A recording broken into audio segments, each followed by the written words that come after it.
Hello बच्चों। तो हमने लास्ट क्लास में पढ़ा कि swapping the terms do not change the sum. यानी कि अगर हम स्वैपिंग कर देते हैं टर्म्स की तो वैल्यू चेंज नहीं होती। आज की क्लास में हम पढ़ेंगे कि अगर एवरीडे लाइफ में हम एक्टिविटीज को स्वैप कर दें, जो एक्टिविटी पहले हो कर रहे हैं वो बाद में करें और जो बाद में कर रहे हैं वो पहले करें, तो क्या आउटकम में कोई डिफरेंस आएगा। फॉर एग्जाम्पल, मनसा एक बच्ची है जो बाहर खेलने जा रही थी। उसकी मदर ने कहा कि wear your hat and shoes first. तो एक दिन उसने हैट पहले पहनी और फिर नेक्स्ट टाइम उसने शूज पहने, और सेकेंड डे उसने शूज पहले पहने और फिर उसने हैट पहनी। तो क्या आउटकम में कोई डिफरेंस आएगा? Mansa will look exactly the same in both the cases, चाहे वो हैट पहले पहने चाहे वो शूज पहले पहने। लेकिन एक और सिचुएशन इमेजिन करिए जहां पे उसकी मदर बोल रही है कि wear your socks and shoes first. तो फर्स्ट डे उसने सॉक्स पहले पहनी और फिर शूज पहने, और नेक्स्ट डे उसने शूज पहले पहन लिए और फिर सॉक्स पहनी। तो क्या होगा आउटकम में? ऑफ कोर्स डिफरेंस आएगा। Mansa will feel very uncomfortable and look different on the second day. ठीक है। तो कुछ एक्टिविटीज में ऑर्डर ऑफ थिंग्स नहीं फर्क करता, लेकिन कुछ एक्टिविटीज में हमें ऑर्डर फॉलो करना पड़ता है। आगे बढ़ते हैं। More expressions and their terms. Example 7 देखते हैं। Ammu, Charan, Madhu and John went to a hotel and ordered 4 dosas. Each dosa cost rupees 23 and they wish to thank the waiter by tipping rupees 5. तो इसका क्या एक्सप्रेशन बनेगा? सबसे पहले देखते हैं कॉस्ट ऑफ 4 डोसाज कितनी होगी, 4 इंटू 23, और टोटल अमाउंट के लिए एक्सप्रेशन बनेगा 4 इंटू 23 प्लस 5। ठीक है। इसमें हमें टर्म्स आइडेंटिफाई करने के लिए हमने इन्हें सर्कल कर दिया है। फिर टर्म को हमने वैल्यू फाइंड आउट कर ली। 4 इंटू 23 का आ गया 92 प्लस 5, तो फाइनल अमाउंट आ गई 97।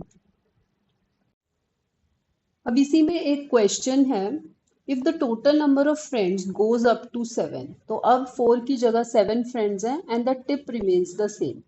टिप सेम है। How much will they have to pay? कितना उन्हें पे करना होगा? Write an expression for this situation and identify its terms. तो अब 4 की जगह अगर 7 है तो वी विल राइट 7 इंटू, एक डोसे की कॉस्ट है 23 एंड प्लस 5 एज टिप। और अगर हमें इसमें टर्म्स आइडेंटिफाई करनी होंगी तो let's circle them. First term हो गई 7 इंटू 23 और सेकेंड टर्म हो गई हमारी 5।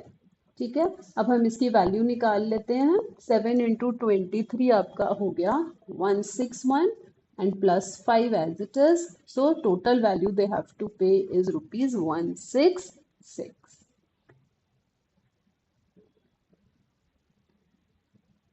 नेक्स्ट एग्जाम्पल देखते हैं। Example 8। Children in class are playing fire in the mountain, run, run, run. Whenever the teacher calls out a number, students are supposed to arrange themselves in groups of that number. Whoever is not part of the announced group size is out. ठीक है। तो अब इसमें Ruby wanted to rest, एक बच्ची Ruby है, she sat on one side, the other 33 students were playing the game in the class. तो total 33 बच्चे ये गेम खेल रहे हैं and Ruby was sitting on a side. अब फर्स्ट सिचुएशन देखिए, द टीचर कॉल्ड आउट 5। तो यानी कि अब उन बच्चों को 5-5 के ग्रुप्स बनाने हैं और जो बच्चे रह जाएंगे वो आउट हो जाएंगे गेम से। ठीक है। So once children settled, Ruby wrote 6 into 5 plus 3। 6 into 5 plus 3। ठीक है। Think and discuss why she wrote this. The expression can be written as sum of terms is 6 into 5 first term and 3 second term. तो ऐसा क्यों लिखा होगा Ruby ने?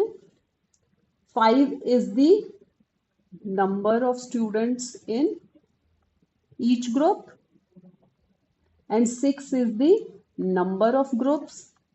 तो कितने ग्रुप्स बन पाए? 6 ग्रुप्स बन पाए। तो 6 इंटू 5 30, और कितने बच्चे लेफ्ट रह गए?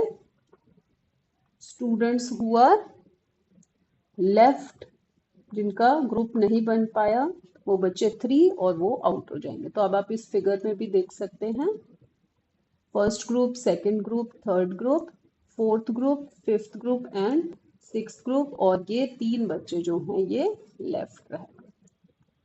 ठीक है। अब इसी में एक क्वेश्चन पूछा हुआ है कि for each of the case below right the expression and identify the terms. First part देखते हैं, if the teacher had called out 4, यानी कि 4 स्टूडेंट्स के हमें ग्रुप बनाने हैं। तो कितने ग्रुप्स बनाएंगे हम? Let's make 8 groups. So 8 4s are 32 and how many students are left? 1 student will be left। अगर इसकी टर्म्स बनानी है तो 8 into 4 एक टर्म हो गई और 1 जो है वो आपकी सेकेंड टर्म हो गई। नेक्स्ट देखेंगे, if the teacher had called out 7, तो 7 के लिए कितने ग्रुप्स बन जाएंगे हमारे? 4 into 7 28 हो गए and plus 5 students will be left out. So 4 into 7 plus 5। एक और एग्जाम्पल है, Raghu bought 100 kgs of rice from the wholesale market and packed them into 2 kg packets. He already had 4 2 kg packets. Write an expression for the number of 2 kg packets of rice he has now and identify the terms. तो already उसके पास 4 packets थे तो 4 लिख देंगे, और new उसके पास जो packets बने वो होंगे 100 डिवाइड बाय 2। तो हमारा एक्सप्रेशन आ जाएगा 4 प्लस 100/2, और टर्म्स होंगी नंबर 1 4 और नंबर 2 टर्म होगी हमारी 100/2। नेक्स्ट एग्जाम्पल देखते हैं, Kanan has to pay rupees 432 to a shopkeeper using coins of rupees 1, rupee 5, notes of rupees 10, 20, 50 and 100. How can he do it? तो इसकी बहुत सारी पॉसिबिलिटीज हो सकती हैं। एक हम क्या कर सकते हैं, 400 रुपीज नोट्स ले लें, 120 रुपीज नोट, 110 रुपीज नोट और 2 1 रुपी कॉइन। सेकेंड पॉसिबिलिटी क्या हो सकती है कि आप 850 रुपी के नोट ले लीजिए, 110 रुपी का नोट, 4 5 रुपीज के नोट और 2 1 रुपी के कॉइन। क्वेश्चन पूछा है आइडेंटिफाई द टर्म्स, वो हमने ऑलरेडी कर लिए हैं, तो ये जो अंडरलाइन है ये हमारी एक एक टर्म हो गई। नेक्स्ट क्वेश्चन है, can we think of some more ways of giving 432 to someone, और किस किस तरीके से हम 432 को देख सकते हैं। तो इसके लिए एक और वे हो सकता है कि 400 रुपीज के नोट ले लें, 3 10 रुपीज के एंड 2 1 रुपीज के। इसके टर्म्स बना लेते हैं, 4 into 100, 3 into 10 और 2 into 1। एक और तरीका हो सकता है कि 2 हम 100 रुपी नोट ले लें, 4 हम 50 रुपी नोट ले लें, 1 20 रुपी, 1 10 रुपी एंड 2 1 रुपी कॉइन। चलिए इसके भी हम टर्म्स बना लेते हैं। एक ये टर्म हो गई, ये टर्म हो गई, then 1 into 20, 1 into 10 and 2 into 1। अब देखते हैं एक और example, example 11। Here are 2 pictures. Which of these 2 arrangements matches with the expression 5 into 2 plus 3? तो हमें एक एक्सप्रेशन दिया हुआ है 5 into 2 plus 3, और हमें देखना है कि ये 2 फिगर्स में से कौन सी फिगर्स है जिसकी अरेंजमेंट इस एक्सप्रेशन से मैच करती है। तो let's name it as A and let's name it as B। हमारा एक्सप्रेशन है 5 into 2, यानी कि 5 2s वाले हैं, तो यहाँ पे हम देखेंगे ये भी 2 वाला है, ये भी 2, ये भी 2 स्क्वायर, ये भी 2 स्क्वायर, ये भी 2 स्क्वायर, और ऐसे कितने हैं 5 into 2 स्क्वायर्स एंड प्लस एक रेड वाला अगर हम स्क्वायर देखें तो वो 3 स्क्वायर्स हैं। तो ए पार्ट जो है वो मैच कर रहा है। अभी बी पार्ट का भी देख लेते हैं, 5 into 2, 5 into 2 तो ये हो जाएंगे येलो वाले 5 है और 2 से मल्टीप्लाई करके प्लस 3 नहीं होगा, तो B does not match with the expression.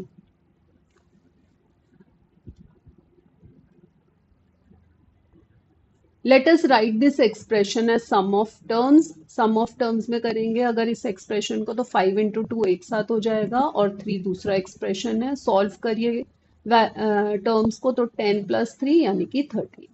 This expression 5 into 2 plus 3 can be understood as 3 more than 5 into 2, which describes the arrangement on the left. Left मतलब A part वाली. अब ये क्वेश्चन पूछ रहे हैं what is the expression for the arrangement of the right making use of the number of yellow and blue squares. तो जो B वाला था उसमें क्या एक्सप्रेशन आप लिख सकते हैं. तो उसके लिए हम क्या लिख सकते हैं कि 5 प्लस 3 हो रहा है, उसमें 5 आपकी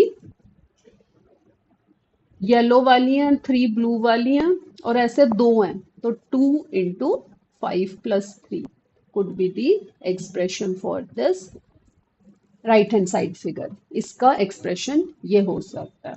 इसको हम अलग अलग तरीके से भी लिख सकते हैं, जैसे कि हम ऐसे भी लिख सकते हैं कि 2 इंटू 5 प्लस 2 इंटू 3, यानी कि दो बारी आपके 5 वाले हैं येलो वाले प्लस 2 टाइम्स आपके 3 वाले हैं जो कि ब्लू वाले हैं. ठीक है बच्चों. और हम क्या लिख सकते हैं 5 प्लस 3 प्लस 5 प्लस 3, ऐसे भी एक एक्सप्रेशन हम लिख सकते हैं. आई होप आज का टॉपिक आपको अच्छे तरीके से समझ आ गया होगा. मुझे कमेंट में बताएं कौन सा एग्जाम्पल आपको सबसे हार्ड लगा. अगर वीडियो आपको समझ आ गया है तो उसे लाइक और शेयर करें. और अगर आप क्लास 7 मैथ्स की पूरी तैयारी ऐसे ही आसान तरीके से करना चाहते हैं तो मैथ्स मैम अकेडमी चैनल को सब्सक्राइब करें और बेल आइकन को प्रेस करें. मिलते हैं अगले वीडियो में. बाय बच्चों, टेक केयर.